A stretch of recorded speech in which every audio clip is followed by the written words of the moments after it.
সংবিধান মানবেন কোনটুক আপনি যেটুকু ভালো লাগে, ইউনূস সাহেবের মানবেন কোনটুক যেটুকু আপনার পক্ষে গেছে। কারণটা কি? ইউনূস সাহেব এতটালটা অবৈধ, মব ভায়োলেন্স করে গেছে, সব অবৈধ, শুধু নির্বাচন পোর্শনটা বৈধ। সেটাকেও 12টা বাজাই দিল এই নির্বাচন কমিশন। ইউনূস সরকার অবৈধ, অসাংবিধানিক, তার অধীনে নির্বাচন নিয়ে যারা আজকে বসলেন তার বৈধতা থাকে কিনা, যদি আপনি ওইটার বৈধতা না দেন, আপনি এসে নির্বাচনের পার্টটা বৈধ হয়ে গেল আর সব অবৈধ হয়ে গেল। উনি যে নির্বাচনটা দিলেন এই টাইমটা, এইটা বৈধ হয়ে গেল আর সব অবৈধ হয়ে গেল।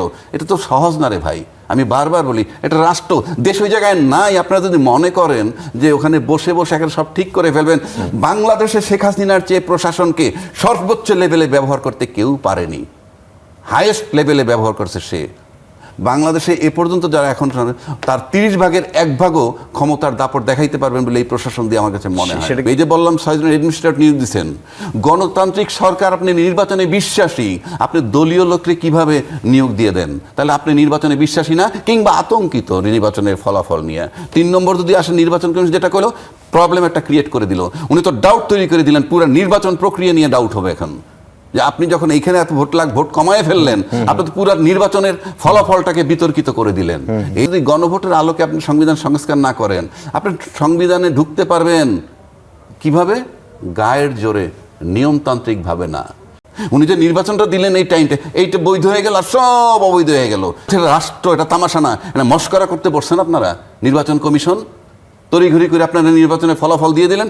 বাংলাদেশে শেখ হাসিনার চেয়ে প্রশাসনকে সর্বোচ্চ লেভেলে ব্যবহার করতে কেউ পারেনি। না, তারা তো তত্ত্বাবধায়ক সরকার ছিল না। আমি তো সে জায়গাটাই আসতেছি। আপনি সংবিধানই যদি ধরেন, তাতে আসে 7ই ফেব্রুয়ারি 2025, কিন্তু 12ই ফেব্রুয়ারি 2026 কি তামাশা? যে আপনি আপনি যখন মন চায় তখন করবেন, সংবিধান কি এটা পারমিট করে? যখন মন চায় তখন তো করে না। আপনি সংবিধানে নাই, ফ্রম ডে 1 আমি বলে আসতেছি, তা আপনার সংবিধানে নাই। আর যদি আপনার সংবিধানে থাকেনি, আমি রাষ্ট্রপতিকে বলবো, আপনি তো মারাত্মকভাবে সংবিধান ভায়োলেট করতেছেন। সংবিধানের 4-এর কতে বলা আছে না, সংবিধান নাই, তাহলে রাষ্ট্রপতি, আমি বলতে এই প্রক্রিয়াগুলো কি হলো? তাহলে রাষ্ট্রপতিকে কেন রাখা হলো? আমি তো সেটাই বলতেছি, সেই জায়গায় তো আসলাম।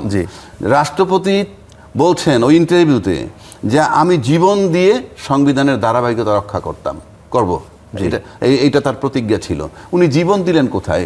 উনি যে 4-এর কয়ের যে ধারাটা ফলো করেন নাই, সেখানে কি আছে? এটা বলবে যে আমরা আওয়ামী লীগের। আপনি সংবিধানের দয় কেন দেন? ওখানে বলা আছে সব জায়গায় বঙ্গবন্ধুর ছবি হ্যাঙ্গিং থাকবে, মানে সমস্ত অফিস, আদালত, বিদেশি দূতাবাস ইত্যাদি। সংবিধান 4-এর কতে আপনি তো আপনার রাষ্ট্রপতি তো সেটা ভায়োলেট করছেন। আপনার ওখান থেকে 11ই নভেম্বর 2024 এটা নামানো হয়েছে, অথচ আপনি বলতেছেন আপনাকে 3 বাহিনী এবং বিএনপি আপনাকে শেল্টার দিছে।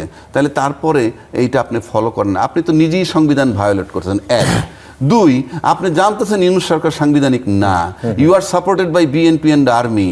তো আপনি ওত দিলেন কেন? আপনি তো জানেন সে সাংবিধানিক না, আপনি ওত দিলেন কেন? তখন রাজ্জাক ভাই পরে হয়েছে এটা কি? ওই সময় না, ওতের পরে হয়েছে। ঠিক আছে, ওতের পরেই হোক, দিছেন তো। আচ্ছা, তারপরে ইউনূস সরকার অবৈধ, অসাংবিধানিক, তার অধীনে নির্বাচন নিয়ে যারা আজকে বসলেন তার বৈধতা থাকে কিনা, যদি আপনি ওইটার বৈধতা না দেন, আপনি এসে নির্বাচনের পার্টটা বৈধ হয়ে গেল আর সব অবৈধ হয়ে গেল। উনি যে নির্বাচনটা দিলেন এই টাইমটা, এইটা বৈধ হয়ে গেল আর সব অবৈধ হয়ে গেল। এটা তো সহজ না রে ভাই। আমি বারবার বলি, এটা রাষ্ট্র, দেশ ওই জায়গায় নাই। আপনারা যদি মনে করেন যে ওখানে বসে বসে এখানে সব ঠিক করে ফেলবেন, বাংলাদেশে শেখ হাসিনার চেয়ে প্রশাসনকে সর্বোচ্চ লেভেলে ব্যবহার করতে কেউ পারেনি। হাইয়েস্ট লেভেলে ব্যবহার করছে সে। বাংলাদেশে এ পর্যন্ত যারা এখন তার 30 ভাগের 1 ভাগও ক্ষমতার দাপট দেখাইতে পারবেন বলে এই প্রশাসন দিয়ে আমার কাছে মনে হয়। সেটা কি পজিটিভলি বললেন না নেগেটিভলি? আপনি নেগেটিভলি, আমি বলছি হাসিনারটা নেগেটিভলি বলছি, জোর করছে। কিন্তু আজকে যদি আমরা এই যে কথাগুলো আনতেছি, এইগুলো যদি নিয়ে আসি, আমি তো তাইলে আমাকে নেগেটিভ হইতে হবে। এত বিতর্কের পরে যদি আপনি থাকেন, তাহলে তো আপনি নেগেটিভ। এই যে বললাম 6 জন অ্যাডমিনিস্ট্রেটর নিয়োগ দিচ্ছেন, গণতান্ত্রিক সরকার, আপনি নির্বাচনে বিশ্বাসী, আপনি দলীয় লোককে কিভাবে নিয়োগ দিয়ে দেন? তাহলে আপনি নির্বাচনে বিশ্বাসী না, কিংবা আতঙ্কিত নির্বাচনের ফলাফল নিয়ে। 3 নম্বর যদি আসে, নির্বাচন কমিশন যেটা করলো, প্রবলেম একটা ক্রিয়েট করে দিল। উনি তো ডাউট তৈরি করে দিলেন, পুরো নির্বাচন প্রক্রিয়া নিয়ে ডাউট হবে এখন। যে আপনি যখন এইখানে এত ভোট কমায় ফেললেন, আপনি তো পুরো নির্বাচনের ফলাফলটাকে বিতর্কিত করে দিলেন। এই যে বিতর্কিত, এটার খেসারত কে দিবে? আমি আবারও বলছি, রাষ্ট্র, এটা তামাশা না, এটা মস্করা করতে বসছেন আপনারা। নির্বাচন কমিশন তড়িঘড়ি করে আপনারা নির্বাচনের ফলাফল দিয়ে দিলেন, এখন ৭৪ লাখ ভোটের আপনি বলতেছেন বাতিল হয়ে গেছে, তাই না? ৭৪ লাখই তো বললেন। জি, 10 লাখ 10 লাখ 74,000। হ্যাঁ, 10,74,000 বাকি হয়ে গেল। এটা কি তামাশা? কি গুনছেন আপনি? 10 লাখ ভুল হয়েছে, এত প্রশাসন, এত কিছু। সুতরাং এটা তামাশা না, পুরা প্রক্রিয়া। এই যে মিথ্যা হইলে কি হয় জানেন, আমরা বারবার বলছি সিম্পল বৈধতা দিলে হইতো কি, ওই যে জুলাই ঘোষণাপত্র বানাইছিল এত বড় বড় রাজনীতিবিদ, ওইখানে যদি ঘোষণা করে দিত যে এই সরকারকে অন্তর্বর্তী সরকার হিসেবে ঘোষণা করা হইল এবং তার মেয়াদ 8ই অগাস্ট 2024 থেকে 30 জুন 2026 পর্যন্ত দেওয়া হইল এবং এর ভিতরে উনি একটা নির্বাচন করবেন এবং নির্বাচনে হ্যান্ড ওভার করবেন, এই জুলাই ঘোষণাপত্র যদি থাকতো তাতেও তারা বৈধতা পান। 3 নম্বর, এখন যদি গণভোটের আলোকে আপনি সংবিধান সংস্কার না করেন, আপনি সংবিধানে ঢুকতে পারবেন কিভাবে? গায়ের জোরে, নিয়মতান্ত্রিকভাবে না। আমি আবারও বলছি, 142 অনুচ্ছেদে আছে কি 2/3 হইলে আপনি সংবিধানের সংশোধন করতে পারবেন, যেভাবে খুশি সেভাবে বলা আছে। আবার 7-এর খতে বলা আছে, 7-এর খতে বলা আছে এই যে 142-এ যা কিছু বলা থাকুক না কেন, এই প্রথম ভাগে, সংবিধানের প্রথম ভাগ, দ্বিতীয় ভাগ, আরো কতগুলা জায়গায় কোনো পরিবর্তন করতে পারবেন না। সেই প্রথম ভাগের ভিতরে পড়ছে 4-এর ক, যে বঙ্গবন্ধুর ছবি সবসময়, শেখ মুজিবুর রহমানের ছবি সর্বোচ্চ ঝুলন্ত থাকতে হবে। কিন্তু আপনি এগুলি পরিবর্তন করতে পারতেছেন না, অথচ রাষ্ট্রপতি ভায়োলেট করতেছে।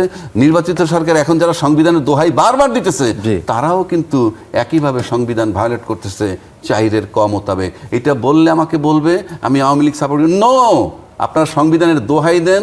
তাই আমি বলতেছি, সংবিধান মানবেন কোনটুক আপনি যেটুক ভালো লাগে, ইউনূস সাহেবের মানবেন কোনটুক যেটুক আপনার পক্ষে গেছে। কারণটা কি? ইউনূস সাহেব এতটালটা অবৈধ, মব ভায়োলেন্স করে গেছে, সব অবৈধ, শুধু নির্বাচন পোর্শনটা বৈধ। সেটাকেও 12টা বাজাই দিল এই নির্বাচন কমিশন।